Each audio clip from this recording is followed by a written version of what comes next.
Welcome two माय YouTube channel NTC. आप देख रहे हैं न्यूज तक सिनेमा की हर खबर सबसे पहले आप तक। तो आप इस चैनल को सब्सक्राइब कर डालें, बेल आइकन वाली घंटी जरूर दबा दें ताकि सिनेमा की सारी खबरें देखें आप सबसे पहले। तो नमस्कार, प्रणाम, आदाब, सत श्री अकाल। आप लोगों के स्वागत बा न्यूज तक सिनेमा के तहस नहस भोजपुरी शो में। भाई बगल में वो पोस्टर दिख रहा बा जेकर नाम बा तेवर वाली बहू। एक पर चर्चा करियो से पहले जे भी भाई चैनल पर नया बा तो चैनल का सब्सक्राइब कर डालो लोग, बेल आइकन वाली घंटी जरूर दबाओ लोग। बाकी इस चैनल के मन करता तो मैंने शेयर कर दो। चलिए जौन पोस्टर बा तेवर वाली बहू पर हमनी के चर्चा कर लिया। अब भाई फिल्म में एगो सीन में खाली एगो सीन में संचिता बनर्जी के दिखाल बा। शायद ये फिल्म में संचिता बनर्जी कैमियो करन नज़र आ सकतारी। काहे कि फिल्म में उस सीन के बाद कहीं पूरा ट्रेलर में कहीं उनका नामो निशान नहीं थे, लेकिन नाम मेन लीड में डालल बा। जब फिल्म आई तब खुलासा हुई ये फिल्म के कहानी थोड़ा सा नटखटी परिवार के हुए आग लगावन वाली सास बहू के कहानी बा।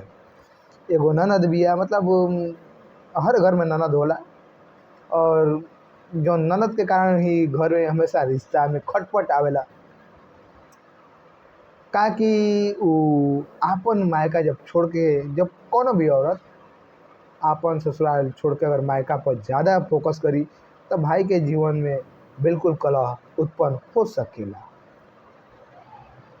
अगर भाई हम हमेशा देखल बनी, हम अपन अनुभव शायद शेयर कर रहा बनी। और कोनो बहिन आपन ससुरा के पावर ना अथू करे, ससुरा में ना अथू करे और भाई के जीवन में उथल पुथल करा दे तो भाई वो बहिन ना रहे। खैर चलिए त्योहार वाली बहू में हमने की बात कर लिया। तब फिल्म में अर्पणा मलिक के भाई शादी होता है यहाँ लोग के घर में पंकज मेहता से। अब भाई शुरू में अब इनका ऊपर लांछन लगावल जाता, चोरी के इनका के परेशान कर जाता, इनका के पीटल जाता, मतलब माइंडली टार्चर कर जाता। अब एक दिन कह तरकीब बा अर्पणा मलिक बहुत भइल खेल, अब हम रचेंगे अपना इतिहास। अब टांडो करे शुरू कर तरी।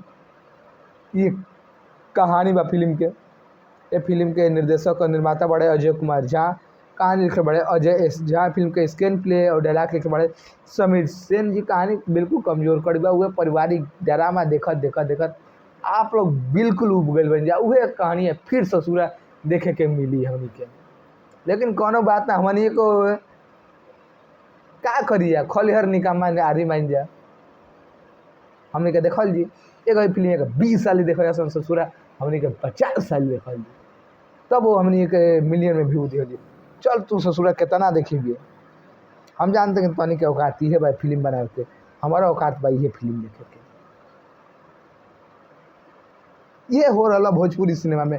और लोग कहता कि भोजपुरी सिनेमा साला बर्बाद होता। काहे ना बर्बाद हो जब हैसन कुल फिल्म बनी। अब फिल्म में कलाकार के रूप में नजर आ रहा बड़े डीओपी बड़े इमरान अंसारी, फिल्म के मेन कलाकार के रूप में नजर आ रहा बड़े संचिता बनर्जी, अर्पणा मलिक, पंकज मेहता, कंचन मिश्रा, अनिता रावत, नर्मता सिंह, शंभू राणा, ओम प्रकाश, राम प्रिया दीक्षित तमाम कलाकार में नजर आ रहा बड़े।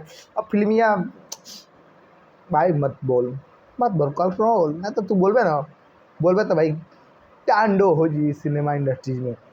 हाँ खलेर बढ़ता है फिल्म यूट्यूब पर आ जाए बहुत जल्दी, देख सकल ना। तो टीवी ये भोजपुरी वाला खाली ससुरा टीवी खातिर फिल्म बना रहा, चाहे कौन प्रोड्यूसर हो, कौन चाहे निर्देशक हो। ये बेरा हर दिन एगो फिल्म रिलीज होता, मतलब भोजपुरी के हालत ई बा कि पहले हर दिन गाना रिलीज होके, अब हर दिन फिल्म रिलीज होता।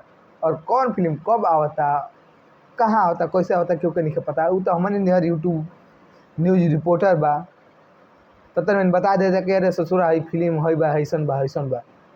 अगर ना बताओ तो यानी कहता कि फिल्म ना पूछी, सही बताओ तनी फोकाटी के यूट्यूब बा लोग बना के अपलोड कर रहा बा।